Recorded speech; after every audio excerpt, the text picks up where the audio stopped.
अमर कब होता है? इस प्रकार परमार्थदर्शी की जिस समय संपूर्ण कामनाएं जो कि इसके हृदय में आश्रय करके रहती है छूट जाती है, उस समय वह मरण धर्म अमर हो जाता है और इस समय इस शरीर से ही ब्रह्म भाव को प्राप्त हो जाता है। जिस समय जिस समय संपूर्ण कामनाएं कामनार्थ योग अन्य पदार्थ का अभाव होने के कारण छूट जाती है, भिन्न भिन्न छिन्न भिन्न हो जाती है, जो कि बोध होने से पूर्व इस विद्वान के हृदय बुद्धि में आश्रित रहती है, क्योंकि बुद्धि ही कामनाओं का आश्रय है, आत्मा नहीं। जैसा कि कामना संकल्प मतलब संशय ये सब मन ही है इत्यादि एक दूसरी श्रुति से भी सिद्ध होता है। तब फिर जो आत्म साक्षात्कार से पूर्व मरण धर्म था, वह जीव आत्मज्ञान होने के अंतर अविद्या कामना और कर्मरूप मृत्यु का नाश हो जाने से अमर हो जाता है। परलोक में गमन करने वाले मृत्यु का विनाश हो जाने से वहां जाना संभव न होने के कारण वह इस लोक में ही दीप निर्वाण के समान संपूर्ण बंधनों के नष्ट हो जाने से ब्रह्म भाव को प्राप्त हो जाता है, यथार्थ ब्रह्म ही हो जाता है।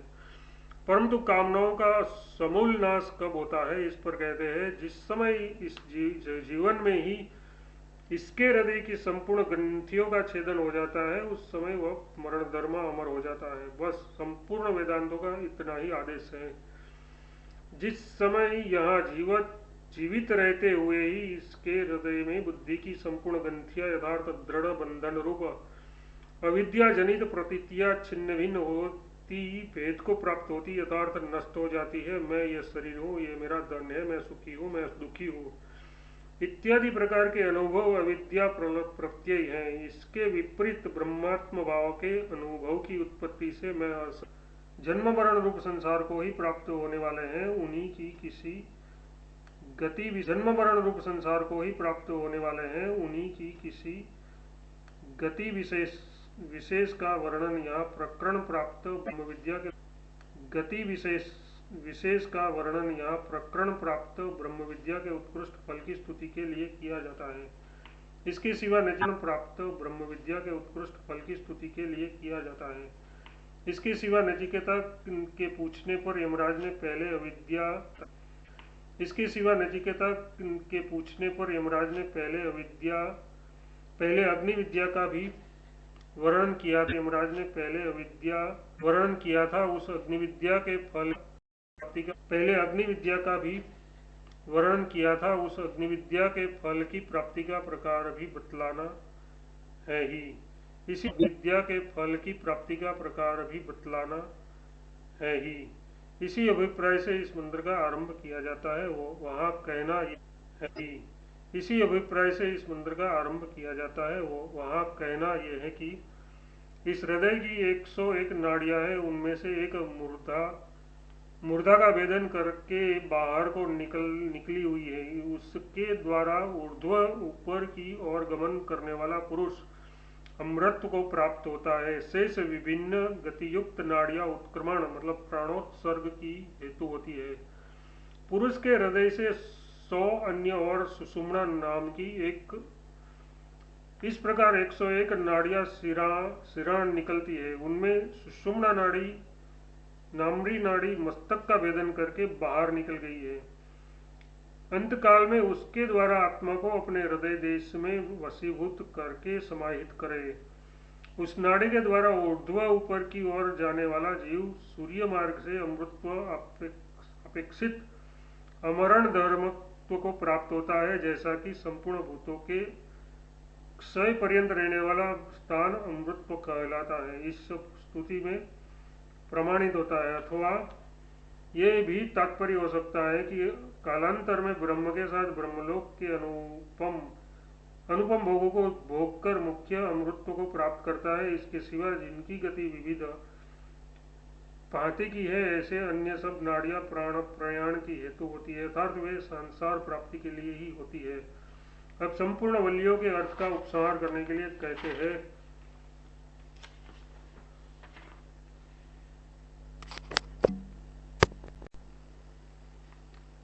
अंगुष्ठ मात्र पुरुष जो अंतरात्मा है सर्वदा जीवों के हृदय देश में स्थित है। मुझसे सिक्के के समान उसे धैर्यपूर्वक अपने शरीर से बाहर निकाले अर्थात शरीर से पृथक करके अनुभव करे। उसे शुक्र शुद्ध और अमृत रूप समझे। उस शुक्र और अमृत रूप समझे। अंगुष्ठ मात्र पुरुष जिसकी व्याख्या पहले की जा चुकी है और जो जीवों के हृदय में स्थित उनका अंतरात्मा है, उसे अपने शरीर से बाहर करे, ऊपर नियंत्रण करे, निकाले, यथार्थ शरीर से पृथक करे। किस प्रकार पृथक करे उस पर कहते हैं धैर्य अर्थात अप्रमाद पूर्वक उस इस प्रकार अलग करे जैसे मूंग से उसके भीतर रहने वाली सिंक की जाती है।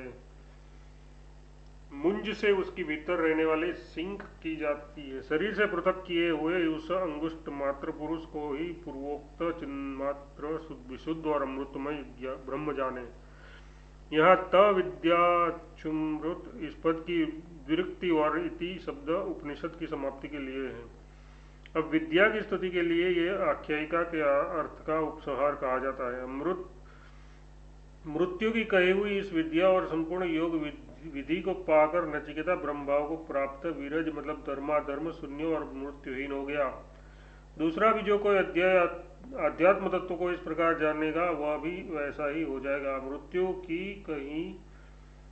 मृत्यु की कही हुई इस पूर्वोक्त ब्रह्म विद्या और कृतस्थ संपूर्ण योग विद्या विधि को उसके साधन और फल के सहित वर प्रदान के कारण मृत्यु से प्राप्त कर नचिकेता क्या हो गया, इस पर कहते हैं ब्रह्मभाव को प्राप्त हो गया, यथार्थ मुक्त हो गया। सो किस प्रकार, इस पर कहते हैं विद्या की प्राप्ति द्वारा पहले विरज धर्माधर्म से रहित और विमृत्यु काम और अविद्या से रहित होकर मुक्त हो गया, ऐसा इसका तात्पर्य है। केवल नचिकेता ही नहीं बल्कि नचिकेता के समान जो दूसरा भी आत्मज्ञानी है अर्थात जो अपने देहादि के अधिष्ठाता उपचार शून्य प्रत्यक स्वरूप को यही तत्व है, अन्य अप्रत्यक रूप नहीं ऐसा जानता है। जो उक्त प्रकार से अपने उस अध्यात्म रूप को जानता है अर्थात जो उसी प्रकार जानने वाला है वह भी विरज मतलब धर्माधर्म से रहित होकर ब्रह्म प्राप्ति द्वारा मृत्यु हो जाता है। वह वाक्य शेष है। अब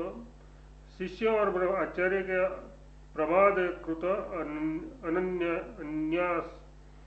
अन्याय से विद्या के ग्रहण और प्रतिपादन से होने वाले दोषों की निवृत्ति के लिए ये शांति कही जाती है। संधि पाठ।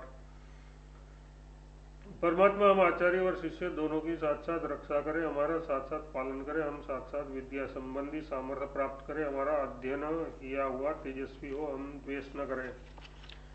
समाप्त।